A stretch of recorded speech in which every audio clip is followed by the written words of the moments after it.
So I brought with me some tools that our family uses pretty often. The last couple weeks we've been moving a lot of mulch in our gardens, and so we've been using this pitchfork. It is, my wife told me when I brought this tonight, she said, "You better bring that home because that's one of my favorite tools." And I joked that I was going to lose it, but I'm not, because it's an awesome tool. It's great for loosening up mulch and moving mulch, and we use this tool all the time. We also use this tool quite often, again, for moving mulch, the loose mulch on the ground. This is great for just scooping it and getting it moved where you need to go. Very effective at that. Also good at snow shoveling and the whatnot. You can tell it's been used quite a bit, pretty worn down. Another great tool. I've been using these quite often the past couple weeks, tape measure and a drill. This past year we built a greenhouse. I just hung some new Lego shelves for my son. Both my sons got new Legos for Christmas, and so they are very much build them, set them up on a shelf, and keep them in pristine condition. And so we had to build some new Lego shelves. We did that with these. And I just went out today and measured some new raised beds that we're going to put inside the greenhouse that I will be building here later. And then I brought this. Does anybody know what this is? Kind of. It is my favorite tool. It's called the Weed Dragon, right? Anything like that is just going to be awesome, right? So here's the way this works. You hook this end up to a propane tank, and then, well, I tell you what, my daughter shot a video of me demonstrating this, so I'll just let you guys watch how this tool works. This is the Weed Dragon. It's one of my favorite tools. I want to show you how it works.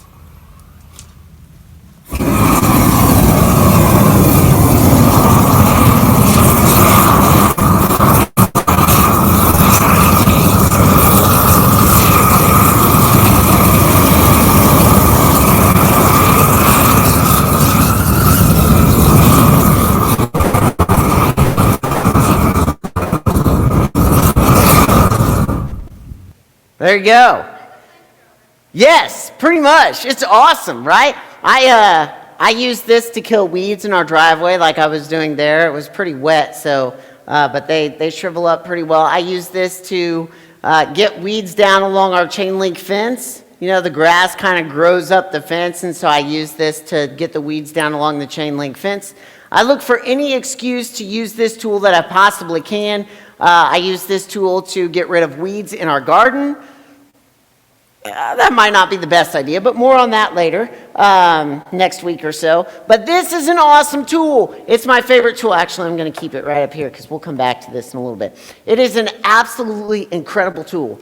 I absolutely love my tools. Now, I have spent years now organizing and reorganizing the tools in my garage. And so I hung plywood on the walls, and I put up a bunch of nails and screws, and everything is hanging, almost everything is hanging on the walls and has its own place. And I just love my tools. And the cool thing about tools is, and this is just me, I think that tools have been a part of God's plan from the very beginning.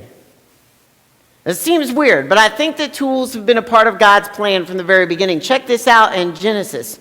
When we were created, in Genesis chapter 2, verse 15, God took the man and put him in the Garden of Eden to work it and take care of it. You see, work has always been a part of what we were created to do. And we get frustrated with work, with school, with chores, with the things that we have to do. But let's be honest. You've had those days. You've had those days where there is just nothing to do. And you sit there and you're like, this is such a lame day, right? Because in our hearts, we were created to work. We were created to accomplish tasks. We were created to do great things. And part of that creation, and God never says, I will give you tools for work. But here's what I think, and this is just from my own brain.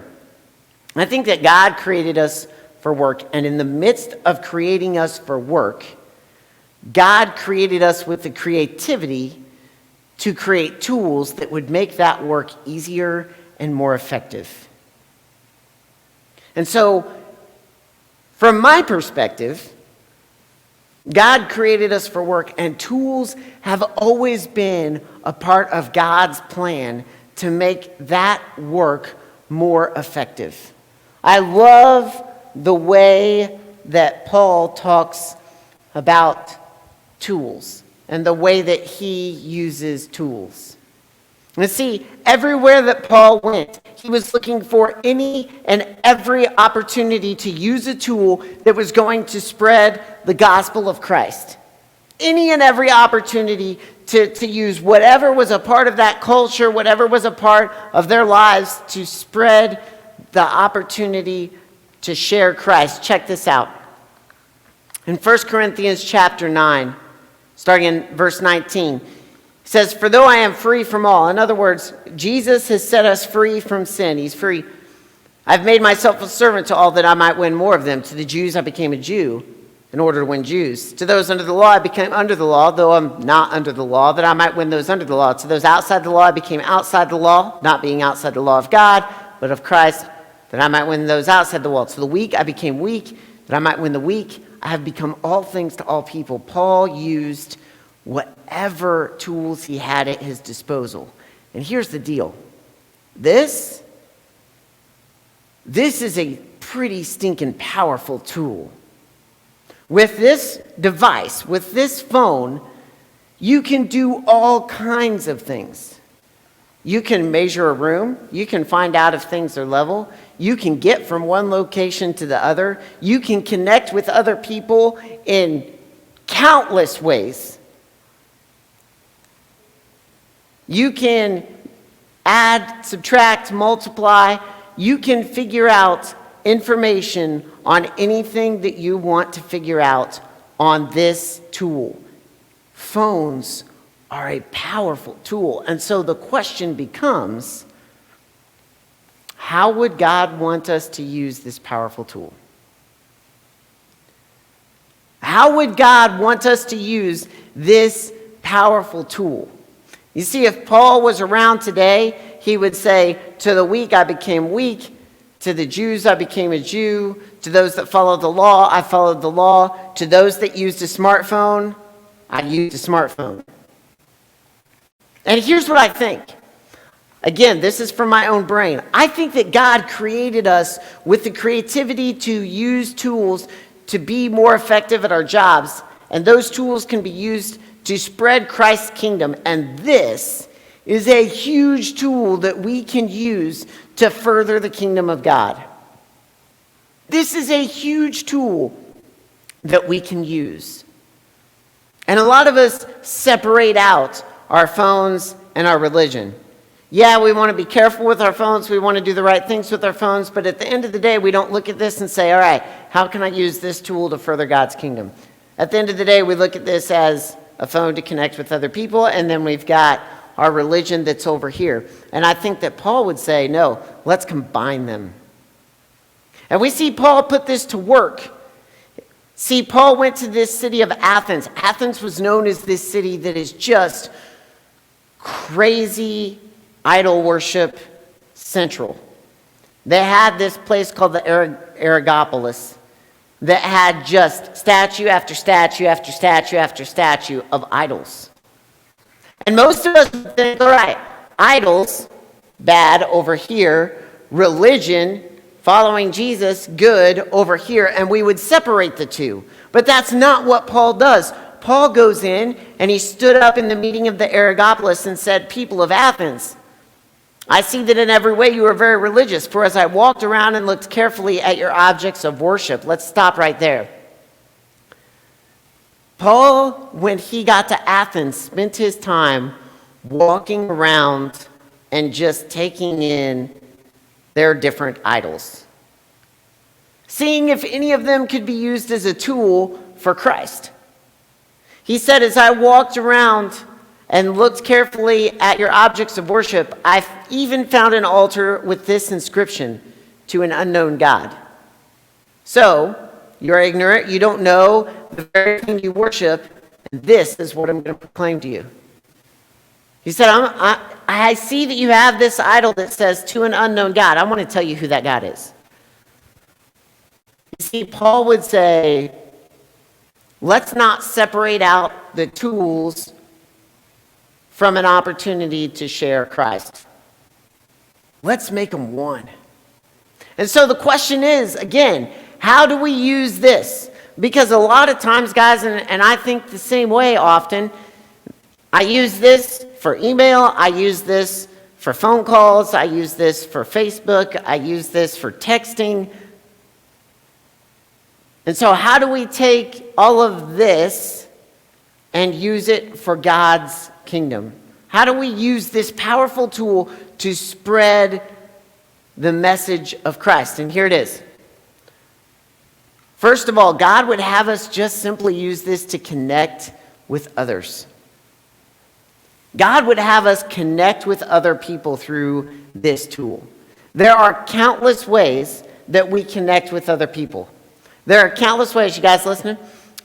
There are countless ways that we connect with other people through this. We can make phone calls, we can make FaceTime phone calls, we can text, we can email, we can Facebook, we can Snapchat, we can Instagram, we can use all kinds of social media avenues to connect. This was built for connection. And at God's heart, connecting with other people is the first step in reaching them for Christ.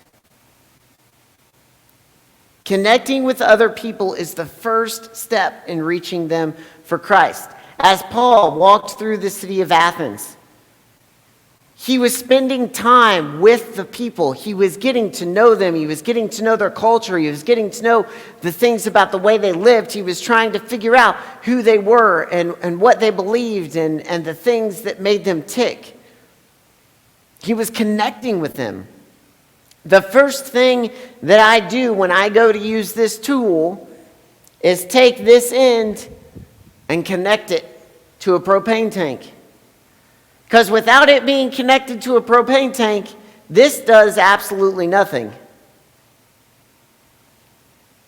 You see, when we can connect with other people through the tools that we have at our disposal, we have opportunities to share Christ.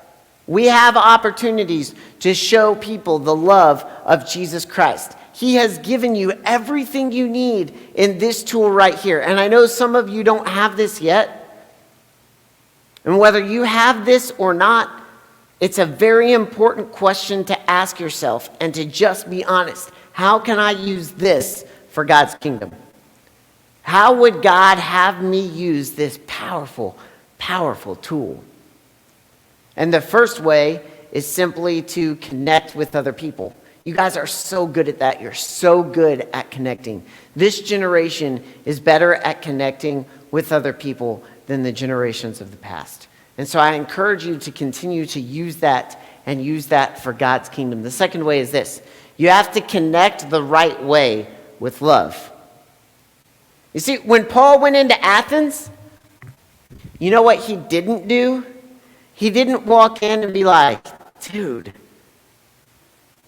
y'all are a bunch of idol-worshiping idiots. How dare you? Don't you know that there's only one true God?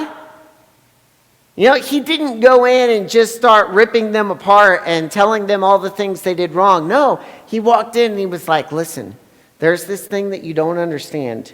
There's an unknown God. Let me share him with you. He connected in love. And you guys, while you are great at connection, you have experienced too much personally this idea of connecting without love.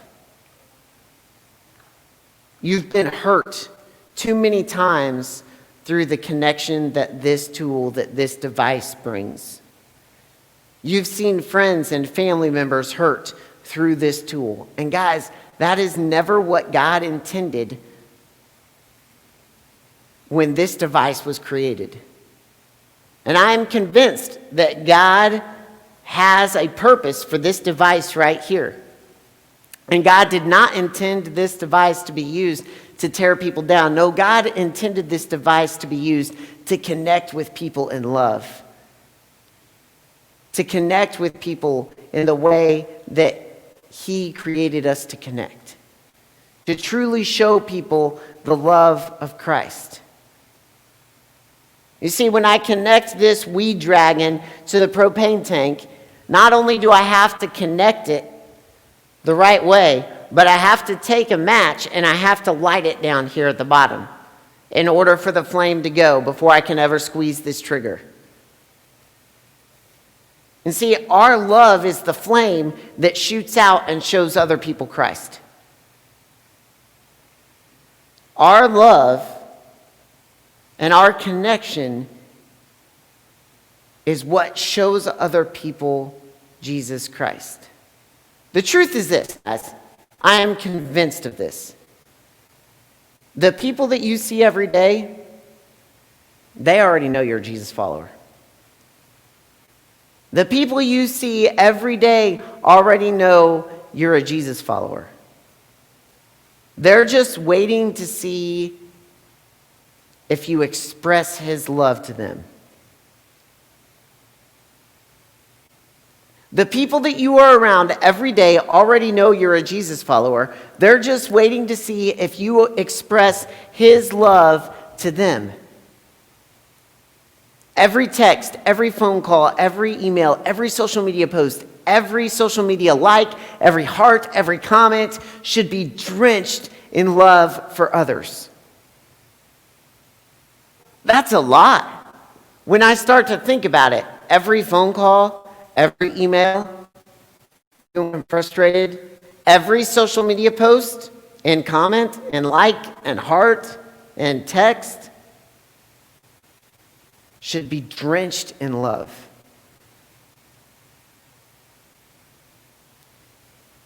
You guys, if just the people in this room changed the way that we used this device,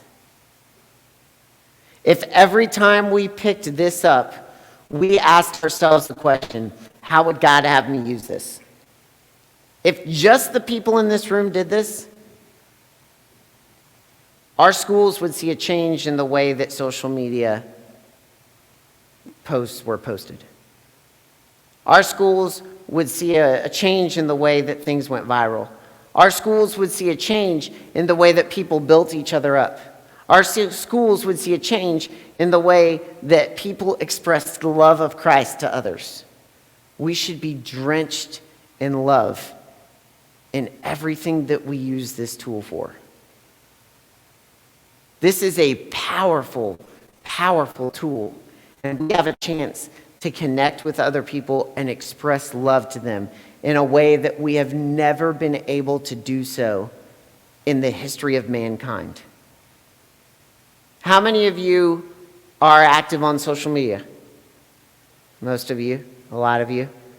How many of you have friends on social media that are out of state?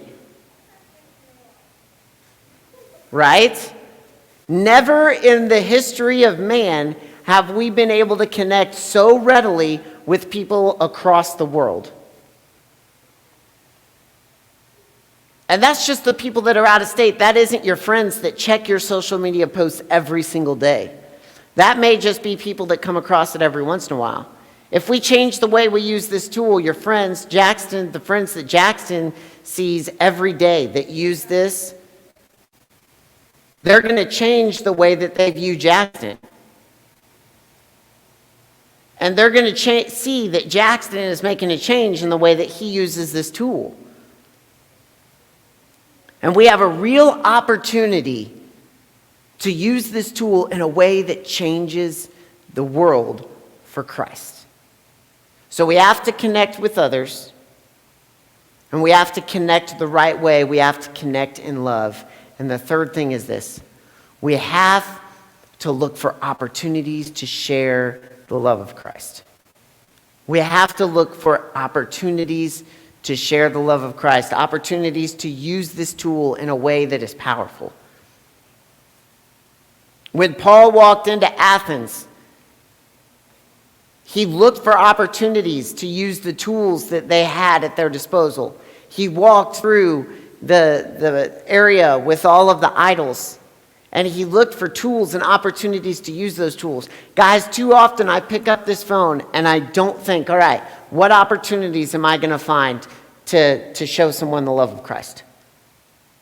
Too often it pops in my head, oh, I should make a phone call and I should check on that person. And I think, oh, but I'm really busy. I'm going to do it a little bit later. And it never happens. Too often I think, oh, I should send out that text and I should make sure that they're doing okay. Too often I think, man, somebody just had a huge milestone. I should celebrate with them. I should shoot them a quick Facebook or a quick email or send them a text or give them a call. And I don't do it. And all of those moments are opportunities that God has placed before me to use this tool to express his love to other people. And too often I miss it. And as Paul walked through Athens, he said, I'm not going to miss any opportunity. And he actively searched for opportunities to use whatever tools he had at his disposal to share the love of Christ.